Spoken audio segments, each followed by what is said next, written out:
Incest is to blame. What defects and diseases the rulers of royal families suffered from. Greetings. Today, we will talk about the consequences of incest, which was actively practiced by kings and rulers in the past. Is it true that Cleopatra suffered from obesity and was not slim at all? Because of which disease, one of the rulers had to pee with urine of bluish-purple color. What monarch lived in his own world and sometimes could not distinguish reality from fantasy? Be sure to watch the video to the very end to learn many interesting facts about the lives of rulers of past centuries. Rulers of ancient Egypt. Tutankhamun. As you may have already noticed, inbreeding, consanguinity, originated in prehistoric times. Take ancient Egypt, for example. The Egyptians at that time believed that nothing bad would happen if you married related people. And on the first line. In addition, they took an example from the king of the afterlife world Osiris, who married the goddess, personifying femininity and motherhood, Isis. All would be nothing, but only these representatives of ancient Egyptian mythology come to each other as relatives, brother and sister. So, Pharaoh Tutankhamun has paid for that, became the victim of incest. Ancient Egyptian ruler was born as a result of inbreeding brother and sister. As a consequence, a deformed skull. And after this affliction, Tutankhamun began to suffer from genetic abnormalities. Finally, studies have shown that the ruler had other defects. Hare's lip, clubfoot, curvature of the spine, scoliosis. Through all this went Pharaoh. That is why several canes were found during the autopsy of the tomb of the ruler of ancient Egypt. No wonder Tutankhamun died so early. At the age of 19, the disease began to seriously progress, which led to a fatal outcome. As you can see, inbreeding did not lead to anything good in those days. Cleopatra. Most likely many of you represent this well-known Queen of Egypt and just historical person slender and with a perfect figure. But what if we say this? Cleopatra was overweight. It's hard to believe, but it really is. Cleopatra inherited this disease directly from her family members, who, by the way, actively supported and spread the practice of inbreeding. Even the whole Macedonian dynasty of Ptolemies, from which actually came Cleopatra, also noticed irregular incest. Plus, you can argue about the perfect beauty of the ancient Egyptian queen. The same goes for her brother and sister. Most researchers say that graceful beauty is not at all characteristic of the image of a woman that many know from literature and movies. Rulers of Europe. King Charles II of Spain. King of Spain, who ruled in the 17th century. Charles II, nicknamed Enchanted, went down in history as one of the most incapacitated European rulers of the New Age. And all because he became another victim of consanguinity.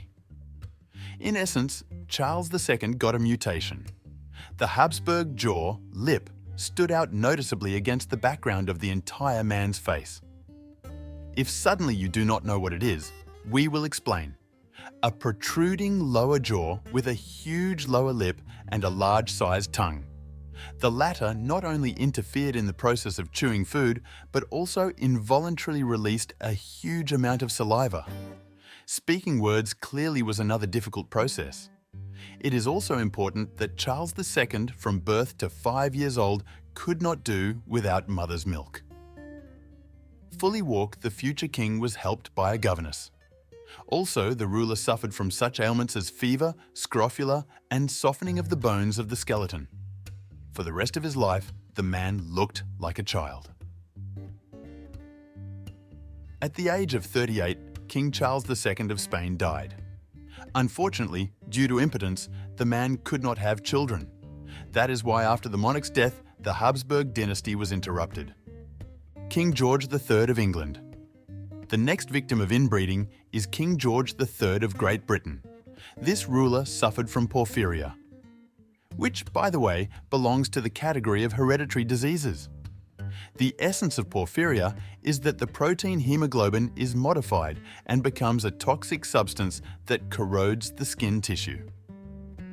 Another characteristic feature of such a disease, the urine is bluish-purple in color.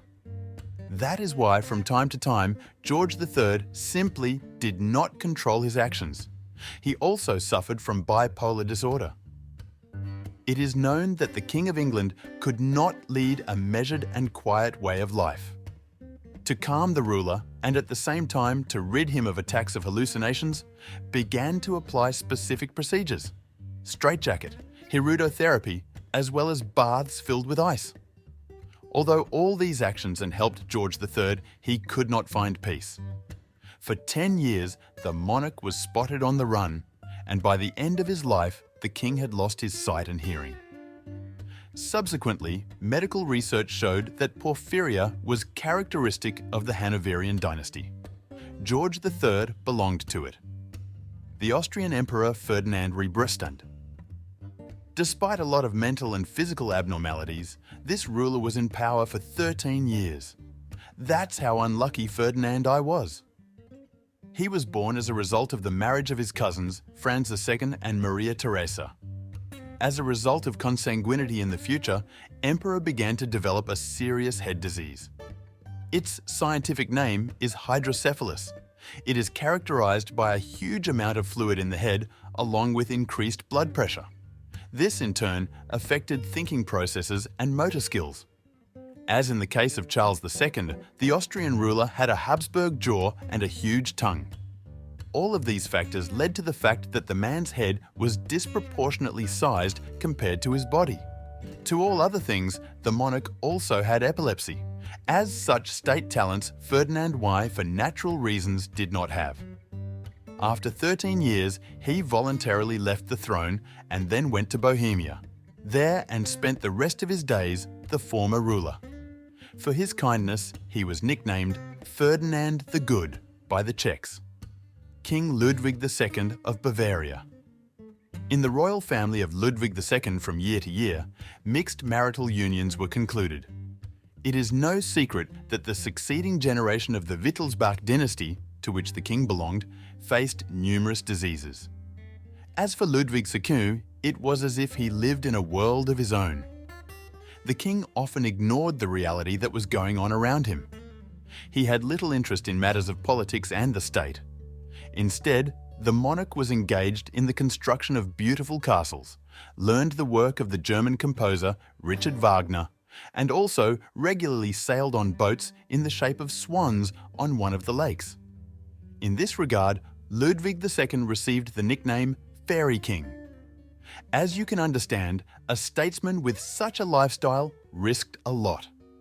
Soon the public realized that the activities of Ludwig II would not bring any benefit to the state.